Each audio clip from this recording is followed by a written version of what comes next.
Makanya sekarang diampuni mau, diampuni mau, mengampuni mau, ulang. Diampuni mau, mengampuni mau,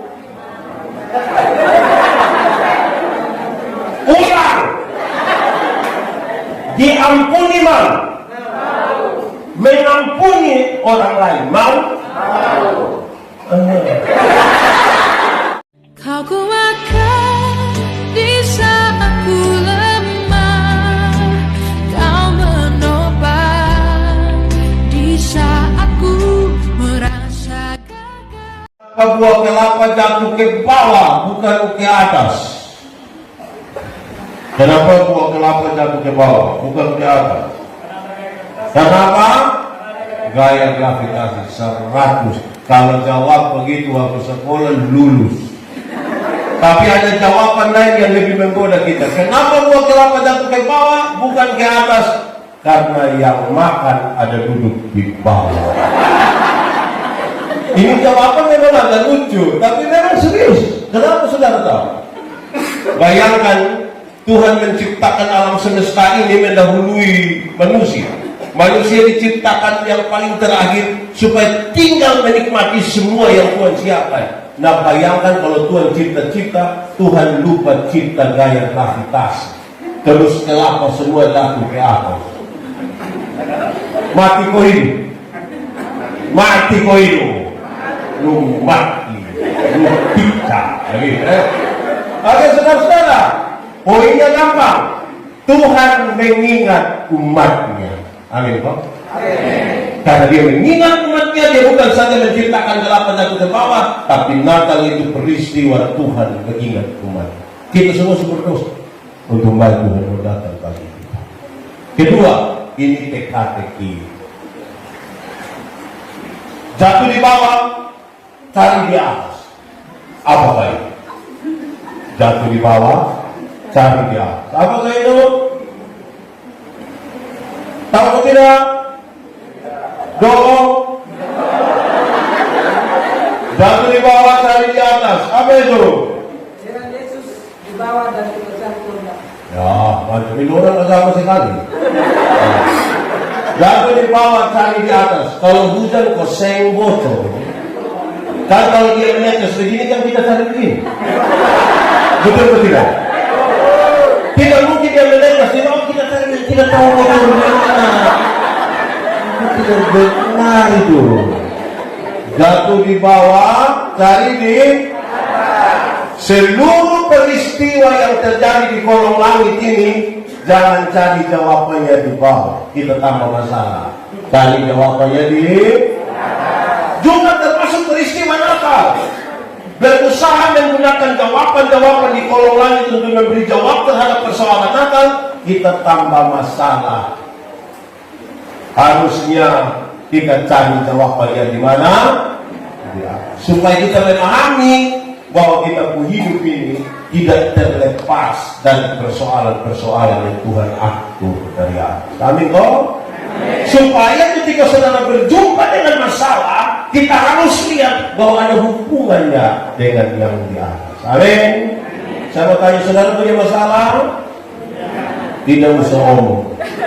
Saya lihat yang ini muka masalah semua. Masalah ialah kesenjangan antara harapan dan kenyataan. Itu masalah. Harapan menikah umur 25, sekarang 35. Masalah bukan. Harapan kita pun panen bagus ini tahun, ternyata tidak bagus. Masalah atau tidak? Jadi masalah itu harapan lain, kenyataan lain. Itu masalah. Saudara-saudara, lantas kita membaca tema ini. Beberapa orang tidak mau merayakan Natal. Pak Pendeta bikin apa merayakan Natal? Natal itu kan peristiwa di mana orang merayakan tradisi kuno kemenangan dewa matahari. Saya ini manusia yang tidak mengerti makanya orang Timur. Di sini ada yang orang Timur? Tidak usah datang, kita sama. Orang timur di TTS, orang Lamongan itu kalau dia mau terima tamu, dia pakai beton. Kalau beton itu kira-kira begini. Lah, sino mana pilat nih? Apa? Itu kalimat secara harfiah dengan begini. Peristiwa hari ini lebih panas dari yang paling panas, lebih terang dari yang paling terang. Apa yang paling panas? Matahari. Yang paling terang apa? Matahari. Yang ini lebih tinggi lagi dari matahari. Apa yang bisa lebih lagi dari matahari? Pencipta matahari. Jadi kalau kita bilang terang yang sesungguhnya sudah datang, dia tidak merujuk kepada matahari, tetapi kepada siapa? Pencipta matahari. Matahari, bulan, bintang-bintang akan berakhir. Kasih timbul kesedar. Itu hanya dari itu. Sehingga ketika dia bilang terang yang sesungguhnya sudah datang, supaya mereka yang tinggal dalam kegelapan, yang tinggal dalam kegelapan itu artinya manusia berdosa, keluar dari kegelapan, masuk ke dalam terang yang ajaib. Makanya dalam perayaan Natal itu ada bakar lilin, ada lampu-lampu begini, banyak. Amin. Oh, mari kita lihat pembacaan ini. Maria dapat berita, awal kisah itu Maria dapat berita, dia akan mengandung dari Roh Kudus. Saya suka tanya begini, ini kabar baik atau kabar buruk? Kabar baik atau buruk? Baik buruk? Buruk baik? Yakin baik? Yakin? Oke. Saya tahu ya. Kenapa? Coba lihat satu nona yang belum menikah terus ke stadion. Nona, nanti engkau akan hamil sebelum nikah. Kabar baik. Kabar baik. Waktu itu Maria dan Yusuf baru bertunangan.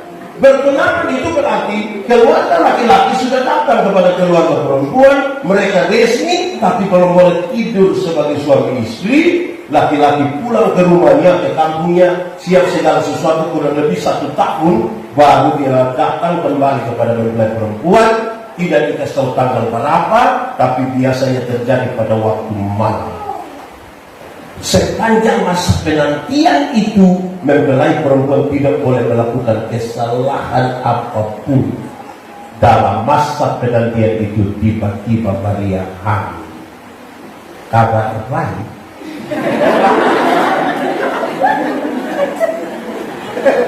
Bagaimana sekarang dia akan menjelaskan kepada Yusuf? Yusuf datang ketemu, Yusuf bilang, Maria, kenapa? Terus Maria bilang, tante bilang dari Roh Kudus. Wah, itu tidak gampang. Tidak gampang itu. Kalau dia sudah berani yakinkan Yusuf, bagaimana dia yakinkan Yusuf mau keluarga? Karena Yusuf keluarga itu orang-orang terhormat dari keturunan siapa? Tahu? Mari kita dramatisir sedikit. Bayangkan kalau Yusuf pun tante itu ada satu orang cerai.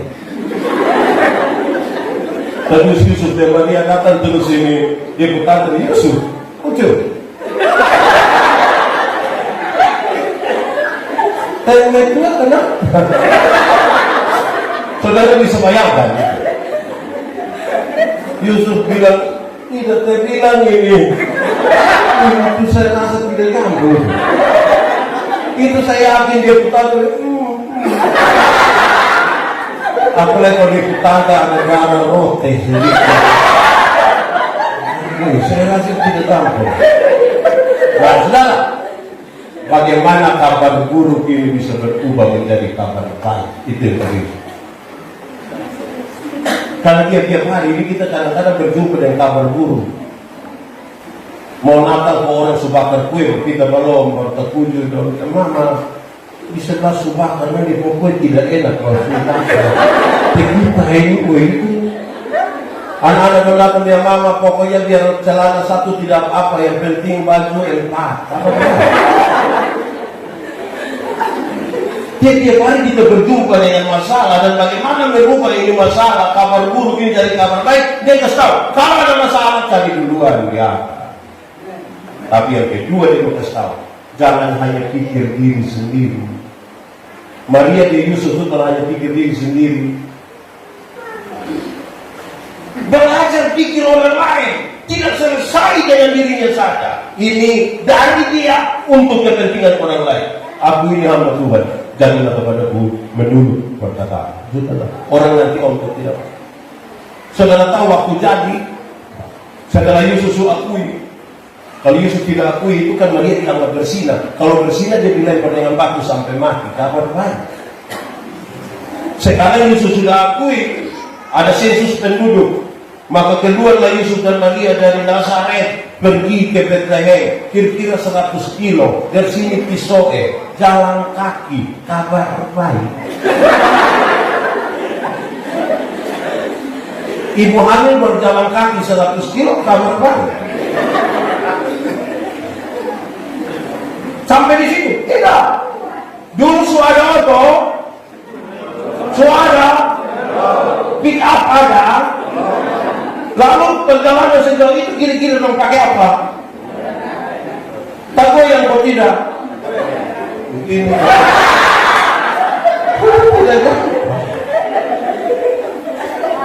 Nah, saudara, mereka tahu ini keputusan untuk ikut Tuhan itu lah begitu. Semua ini ada Tuhan bermaksud di dalamnya, tidak hanya untuk kita sendiri. Saya mau kasih saudara, hidup kalau masih hanya tertuju pada kita sendiri ini, kita baru menjadi apa-apa. Kenapa? Saudara dengar, semua yang berpusat pada kita sendiri Tuhan Allah di situ. Kenapa? Karena kita hidup ini untuk kepentingan orang lain dalam kemuliaan Tuhan. Saya kasih contoh, yang berpusat pada diri. Satu, sombong. Sombong itu untuk siapa? Untuk diri atau untuk orang lain? Tuhan Allah suka? Di sini ada yang sombong? Ada. Dia ada di ini kering. Dia ada duduk di sini. Laki-laki ke perempuan. Yang kedua, makam puji. Makam puji itu untuk siapa? Untuk diri atau untuk orang lain? Tuhan Allah suka? Di sini ada juga makam puji? Ada? Fun?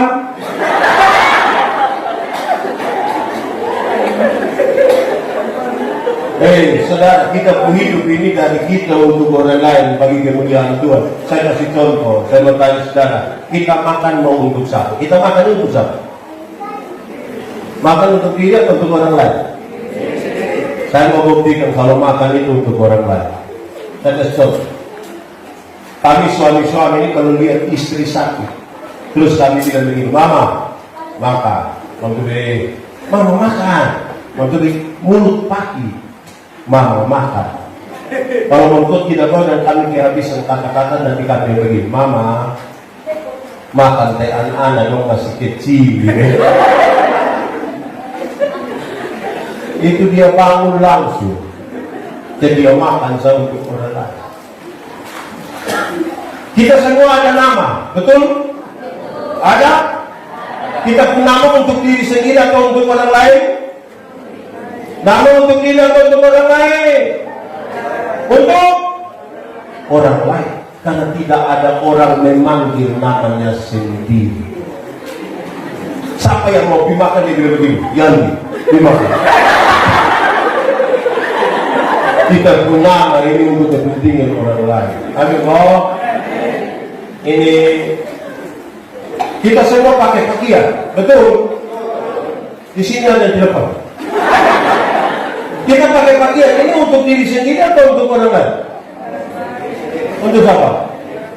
Untuk orang lain. Karena kalau kita sendiri kan tidak pakai, tidak pakai. Mau jalan yang penting. Hanya karena ada orang lain itulah kita pakai pakaian. Supaya kalau orang ketemu kita dan gini. Jadi kita hidup Tuhan berikan untuk kepentingan orang lain. Makanya ketika mereka itu datang kepada Yusuf, dia bilang begini, Yusuf, jangan ragu untuk mengambil dia, karena dia akan melahirkan juru selamat, dia akan menyelamatkan bangsa, bukan hanya untuk engkau, tapi untuk satu bangsa yang besar. Dia hidup dan berpusat pada diri sendiri. Kenapa? Hal ini penting karena kita diperhadapkan pada tiga hal. Kita situasi yang tiga. Situasi pertama, ada waktu di mana kita mau dan Tuhan juga mau. Pas kita mau, Tuhan juga mau. Pernah alami kok? Kita mau, Tuhan juga mau. Pernah alami? Itu saudara rasa apa kalau pas kita mau, Tuhan juga mau? Rasa apa? Senang, sukacita. Kita bikin kesaksian. Kalau kita minta dia tolong bersaksi, dia datang hampir-hampir tidak ada kalimat dia begini. Bapak Pendeta, tidak ada yang bisa saya omong, hanya satu kalimat, Tuhan Yesus baik. Itu kalau kita mau, Tuhan juga. Kedua, bagaimana kalau kita mau tapi Tuhan tidak mau? Pernah alami? Kita mau tapi Tuhan tidak mau. Pernah alami? Kita boleh doa mau nikah dengan dia, ternyata dia nikah dengan kita pun kawan. Pernah alami? Begitu kemoteke itu orang. Kalau kita mau tapi Tuhan tidak mau, kira-kira saudara rasa apa? Rasa apa? Kecewa, marah, banding-banding. Tuhan, kenapa saya sudah belajar ikut Tuhan, saya sudah mau yang baik, kok saya alami yang tidak baik begini? Itu manusia yang pemalas, tukang tipu. Di sini juga ada. Jadi kalau kita mau tapi Tuhan tidak mau, hampir-hampir kita suka banding sana, banding sini, dan kita hidup tidak sejahtera. Kita kecewa.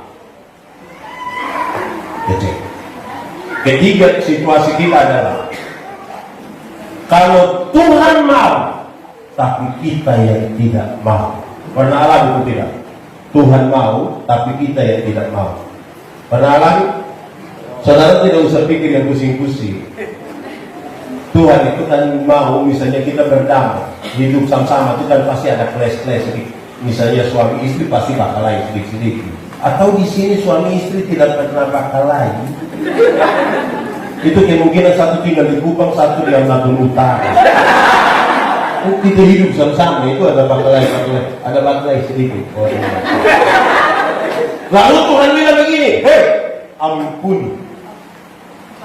Tuhan mau kita mengampuni pada saat kita masih jengkel ini mau. Rasa apa? Tertekan kalau Tuhan mau tapi kita tidak mau. Sekarang bagaimana kalau kita bicara khusus tentang pengampunan? Doa dia begini. Mari kita sama-sama omong ini kalimat yang Tuhan ajar. Ampunilah kami akan kesalahan kami, lalu seperti kami juga mengampuni. Secara sederhana itu kalimat itu begini, Tuhan ampuni saya seimbang dengan saya mengampuni ibu pendeta. Jadi kalau hari ini saya mengampuni ibu pendeta 2 kali, saya mendapat hak untuk Tuhan ampuni berapa kali? Tapi kalau ibu pendeta buat salah saya dan saya tidak mengampuni dia, saya akan berdoa, Tuhan tolong jangan ampuni saya dan saya belum mengampuni ibu pendeta. Saya mau tanya saudara, diampuni mau? Diampuni mau? Mengampuni mau? Ulang. Diampuni mau? Mengampuni mau? Ulang. Diampuni mau? Mengampuni orang lain mau?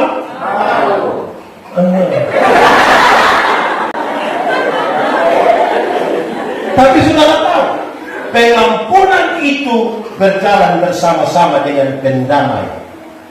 Di mana ada pengampunan, pendamaian ada di situ. Itu yang Tuhan mau. Ada orang mau mengampuni tapi tidak mau berdamai. Ada yang mau berdamai tapi tidak mau mengampuni. Saya kasih contoh, yang mau mengampuni tapi tidak mau berdamai. Dia biasa omong bilang begini, Untuk marah saya tidak marah. Untuk marah saya tidak marah. Mau marah apa? Kita setua-tua begini. Dia mau datang di rumah tak bukan. Tapi untuk dia biasa dia. Karena dengar orang ngomong begitu, atau sendiri omong, mengampuni mau, berdamai tidak mau. Ada yang terbalik, berdamai mau, mengampuni tidak mau. Itu biasa terjadi di anak kecil. Anak kecil itu kalau bakal lain kakak adik terus di pembangun, bakal lain dan kok kalau ada apa-apa ini bukan engkau kawan yang tolong, ini saudara yang tolong. Saudara lihat kalau dia paksa berdamai, itu dia pencara sama tangan dia.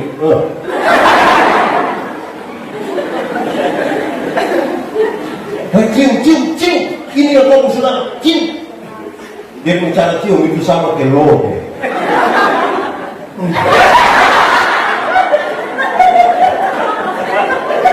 Karena mengampuni, berdamai mau, tapi tidak mau mengampuni. Di Batu Lesan juga ada. Dia majelis kok jemaah.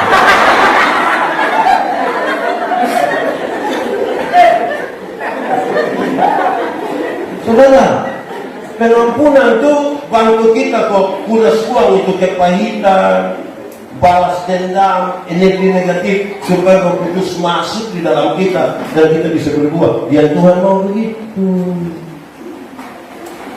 Makanya. Nah, saudara lihat, waktu Yesus lahir terjadi beberapa reaksi dan perlahan kita menuju tema. Reaksi yang pertama datang dari gembala-gembala. Gembala-gembala dengar berita Yesus lahir, mereka bilang, marilah kita ke Bethlehem melihat perkara yang ada di sana. Saudara pulang baca ulang kisah dalam kisah Lukas pasal 2. Saudara pulang baca. Gembala-gembala pergi ke sana hanya untuk pastikan, hanya untuk konfirmasi berita yang datang itu betul-betul. Oh, ternyata seperti apa yang malaikat katakan buat kita. Tapi kau tidak menyembah. Dan santai-santai situ dong pulang menyembah tuh. Ini persis yang ke. Tapi dia tidak banyak kali dalam kita acara nakal itu separuh datang hanya menonton. Ibadat tidak ada. Saya senang kalau banyak acara nakal yang saya pimpin itu tidak pakai makan. Saya senang. Kenapa? Karena banyak yang datang dari penonton. Ibadah dong tidak ada. Nanti pas makan baru dapat selalu selamat Natal. Mulai banyak yang gimana?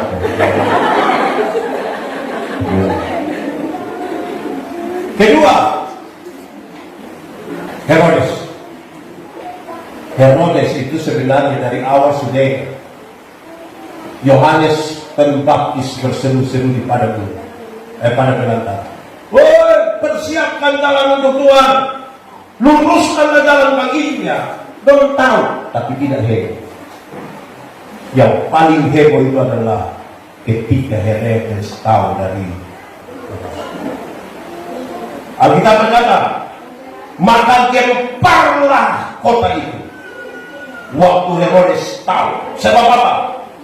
Herodes kasih keluar perintah, bunuh semua anak yang berusia di bawah 2 tahun. Bunuh. Itu jadi gempar. Kamu tidak diam saat bisa Herodes sedang.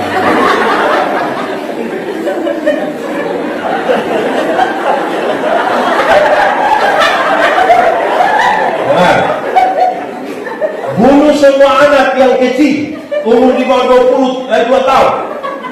Kenapa ini penting, saudara? Kenapa Herodes suruh bunuh anak-anak? Karena Majus bilang begini, ini raja baru lahir. Kalau raja baru lahir, ini ada ancaman untuk geser Herodes. Lebih baik bunuh mati. Apa maksud semua ini bagi persekutuan gereja? Saudara tahu, kadang-kadang kita ini geser Tuhan keluar dari gereja. Kita yang tahu kita sendiri dalam gereja, kita rasa kita paling gede dalam gereja.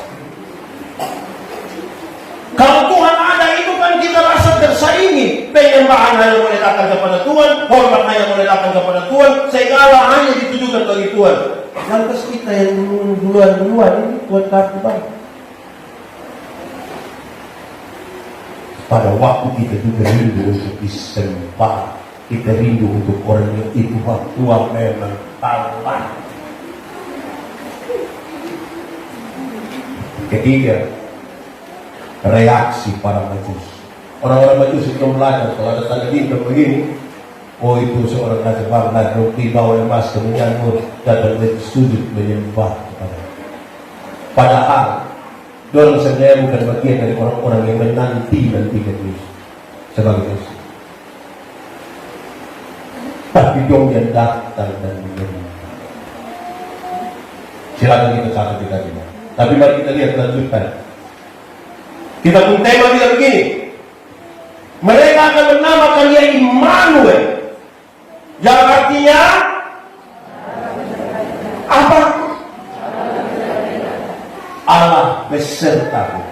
Tuhan Allah yang kita sembah itu bukan Allah yang berdiam diri, tapi yang sangat proaktif menyertai kita.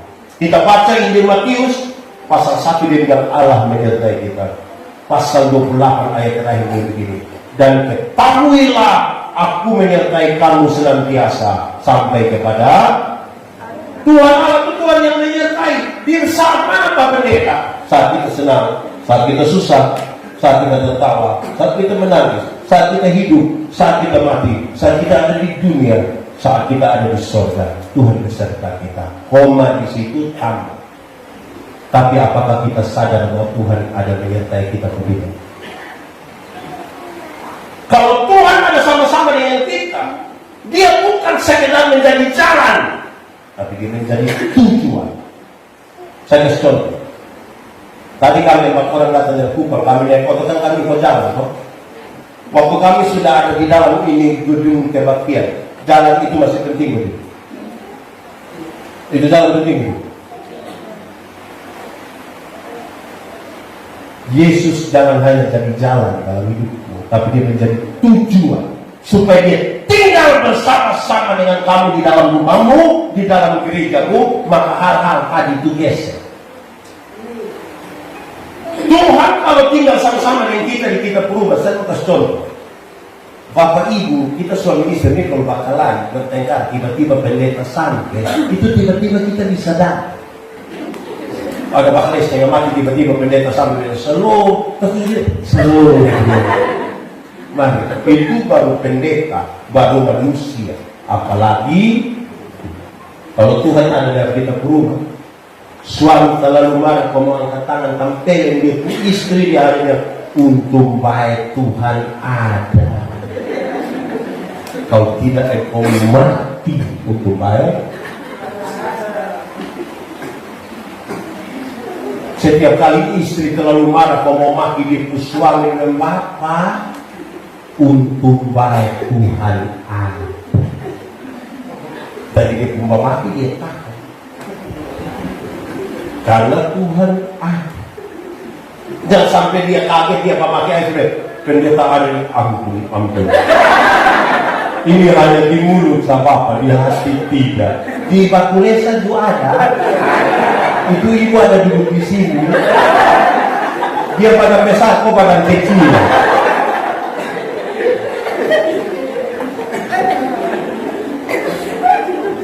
Nah, saudara, saya ini lahir besar di Soe. 40 tahun lalu dari kami masih dapat TV hitam putih dulu, Bapak pernah nonton TV yang pakai aki. Kadang-kadang aki sok, nah itu pemain dong hilang. Jadi kalau pemerintah putar film di lapangan, padahal hanya film kartini, bukan ikatan cinta. Kartini. Kita bilang, waktu kiamat pulang yang tidak aman. Sore pulang gelap lagi, pohon besar di sore banyak lagi. Anak-anak saya usia saya pasti hafal hilang dalam nama Yesus. Menyanyi lagu itu setan kalah, Tuhan serta kita. Atau ada lagu Yesus itulah satu-satunya, itu kita jalan Bapa. Tuhan serta kita. Tapi ingat, bukan hanya itu lagu. Ada lagu anak sekolah minggu. Hati-hati gunakan. Sebut dari tangan ya, 1, 2, 3. Hati-hati gunakan tanganmu. Hati-hati gunakan. Karena apa?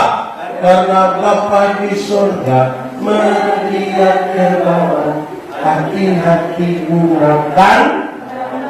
Kenapa saya mau bawa ini lagu untuk saudara memahami tema ini?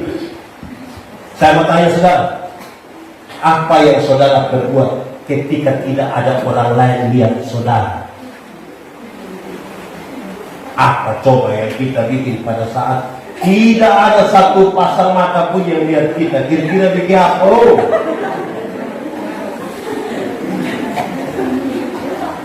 Kenapa senyum? Karena itu harus tanya Immanuel, saudara harus bilang, hati-hati gunakan tangan. Saya pun Bapak itu, saya jadi ingat dia. Satu saat dia bilang saya begini, hei anak, jangan keluar malam. Saya bilang, oh kenapa? Bapak tua bilang, karena setan suka daun muda. Saya bilang, apa? Memangnya setan suka lalapan? Waktu bilang anak kecil anak saya omong lu, saya bilang Bapak, saya minta maaf. Setan yang suka daun muda itu setan dulu Pak. Setan sekarang ini mau daun muda, kok daun tua, kok daun kering, kok dia bawa semua. Karena yang tua daun sekarang ini jubarak. Yang tua sekarang gelap atau tidak? Anda mengatakan.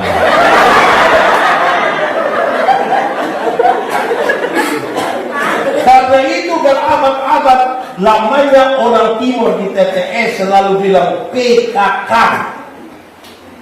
PKK yang mana sah? Oh, kalang-kalang. Wah, sembah. Di sini ada yang anggota PKK.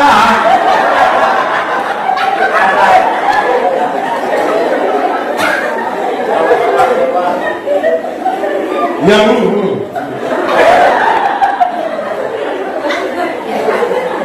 orang yang raba sembarang itu tinggal dalam gelap, makanya dia taat sembarang, raba sembarang. Karena di dalam gelap dia tidak tahu. Oh, saya kira saya punya. Kita di gelap. Kalau diterang, dia tahu dengan pasti ini dia pun suami, ini dia pun istri. Aneh di Batu Lesaan.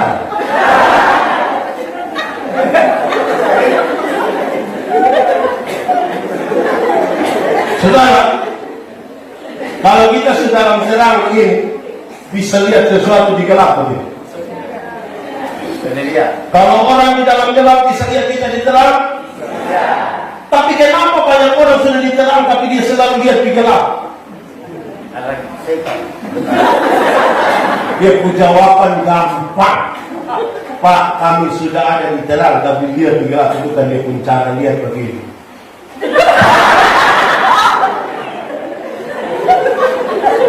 Itu dia punya nama apa kalau dia begini? Nama apa? Apa?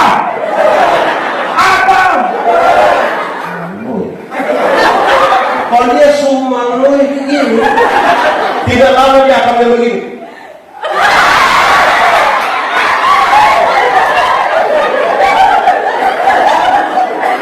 Di Batu Lesaan.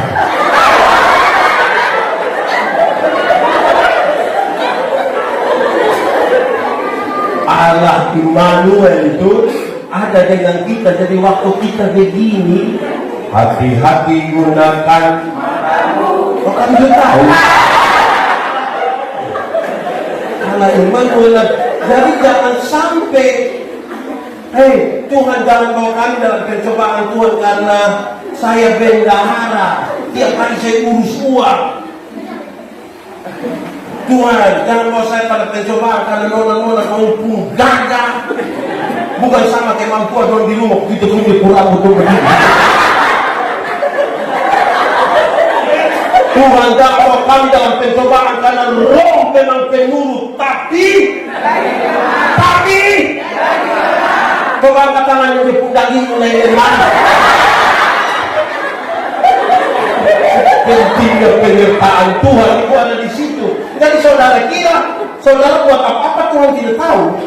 Saudara kira bikin apa Tuhan tidak tahu. Tuhan tahu atau tidak? Adam, kamu di mana? Pertanyaan itu Tuhan tahu atau tidak? Maksud tahu kenapa? Tuhan tahu atau tidak? Nah, kenapa dia tahu? Kenapa?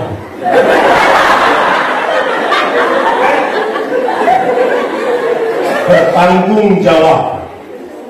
Apa namanya? Sama-sama 1, 2, 3. Saudara kira hanya DPD saya yang bisa periksa saudara?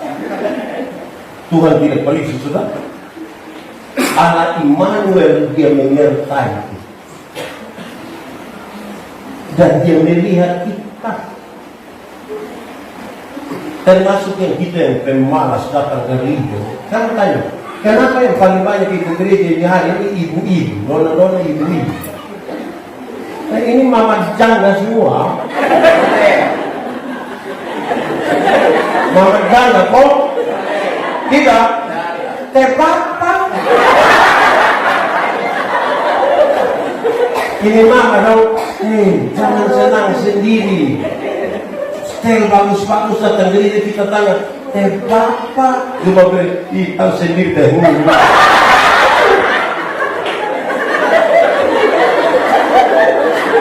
Bapak ada itu. Di mana? Itu Bapak layak begitu.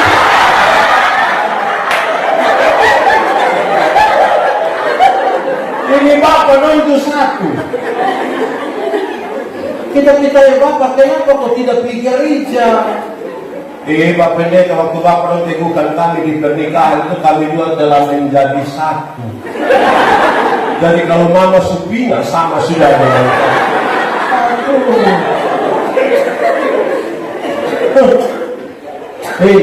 masuk surga itu sama kayak masuk WC, sama yang kita di WC. Tidak bisa diwakilkan. Siapa yang dia mau bangku mau ke WC kita? Gimana? Titip masing-masing yang bertanggung jawab yang punya itu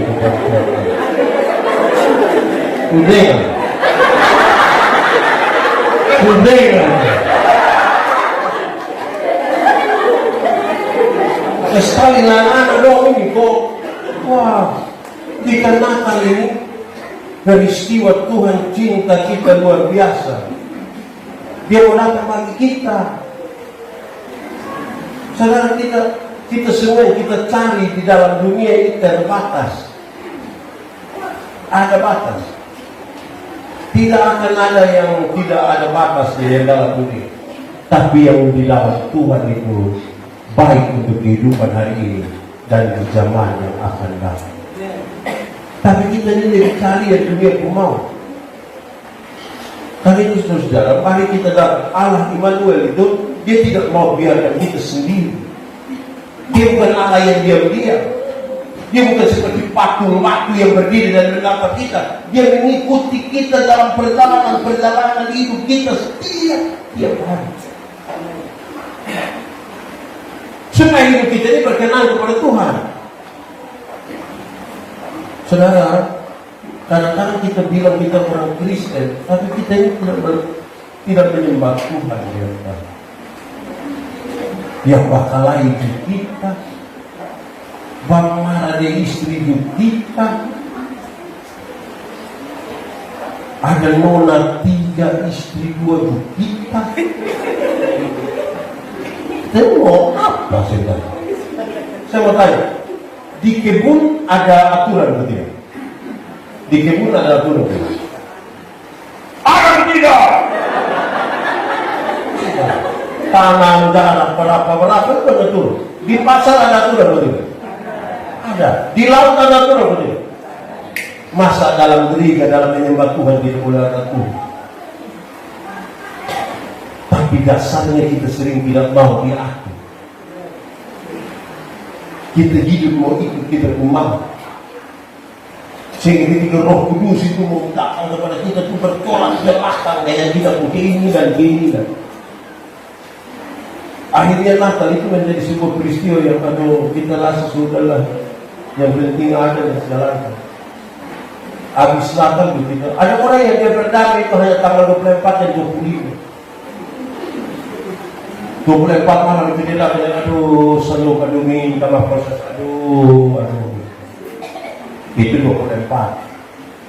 Ada yang terlalu tunggu tanggal Natal ini sampai dia minum sopi mulai dari tanggal 23. Sadar di 26. Di sini juga ada.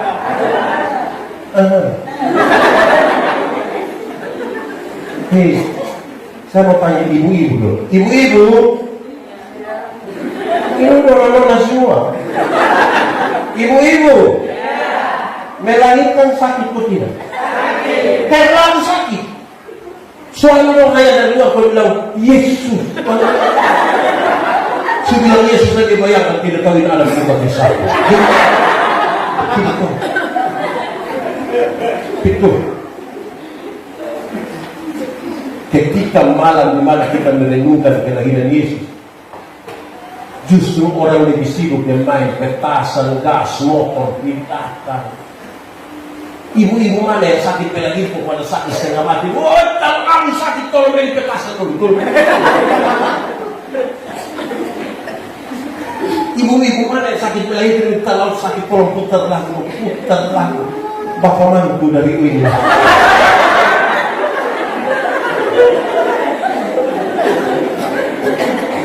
Di sini ada bagas motor ada. Hei, anak muda, kamu tahu motor? Pernah naik motor? Itu motor itu buatan pabrik. Sistemnya pakai komputer. Orang yang kerja itu dia punya otak mantap. Makanya tahu dia di mana kilometer dia punya rem ban, semua itu diatur pakai otak, pakai komputer. Terus waktu mereka semua. Tapi kita anak dong yang tidak lulus semua mata pelajaran. Dong tuh reparasi motor. Akhirnya motor bunyi kayak orang gila. Wah.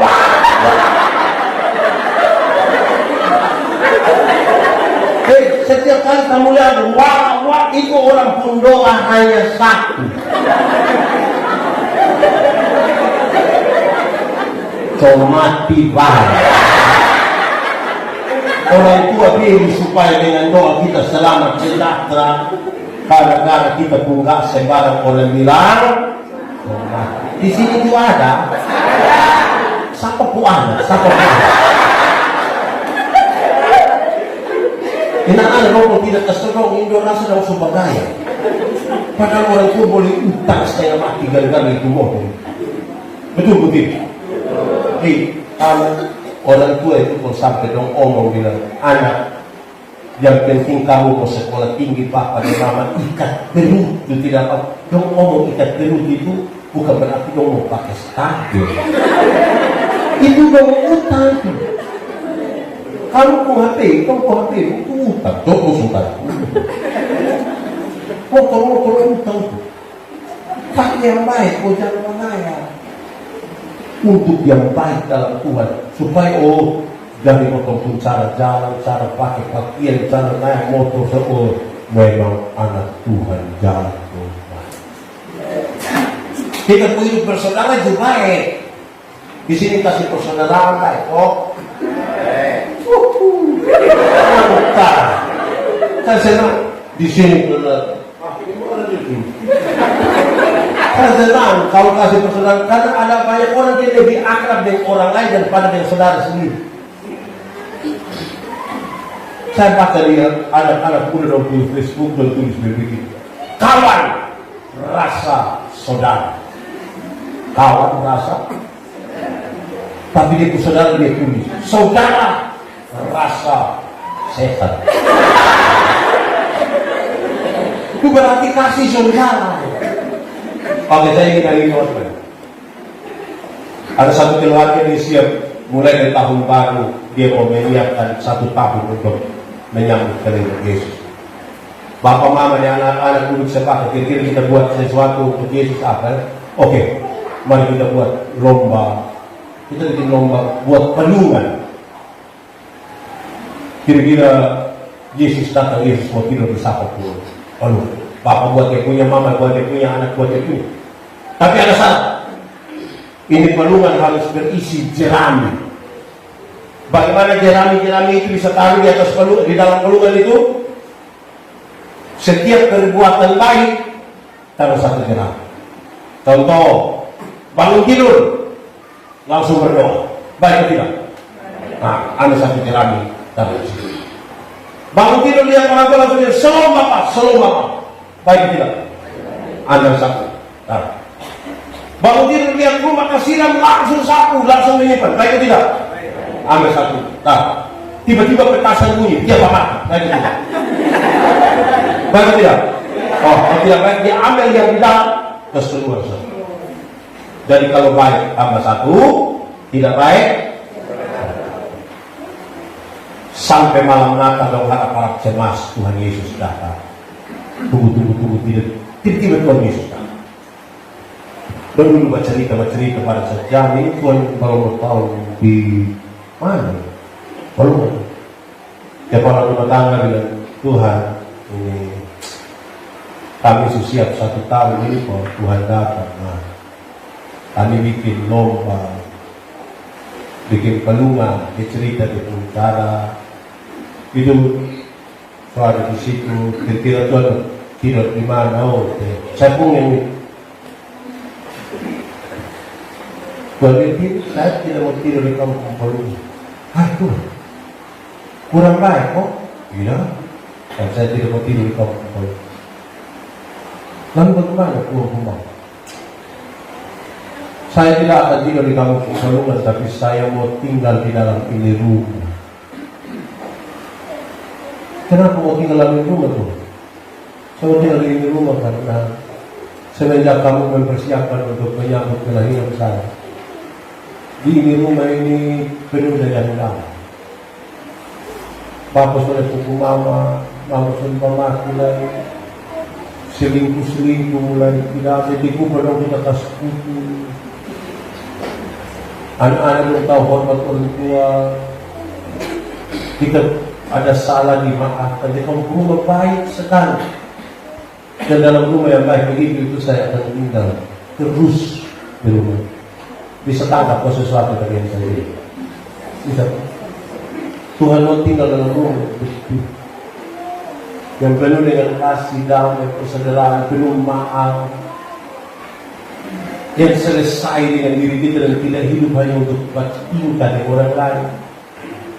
Orang lain yang beli motor dia tidak hidup di rumah. Dicek dulu, check up, dong kredit, oke. Ya mari kita beri hati berisi, Tuhan tinggal di dalam kita, itu berarti Tuhan menyertai kita kemanapun kita pergi. Amin. Tunduk kepala di hadapan Tuhan. Kita angkat hati kita bagi Tuhan. Firman Tuhan berkata, kalau kamu dengar suaranya, jangan keraskan hati. Minta Roh Kudus sambutkan setiap hati yang keras.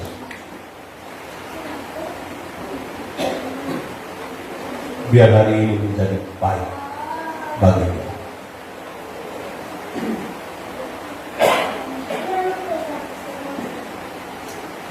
Ambil waktu 1-2 menit, bicara dengan Tuhan, jujur. Ingat manusia kita tipu, tapi Tuhan melihat hati dan dia tahu siapa. Nikmati waktu 1-2 menit bersama Tuhan.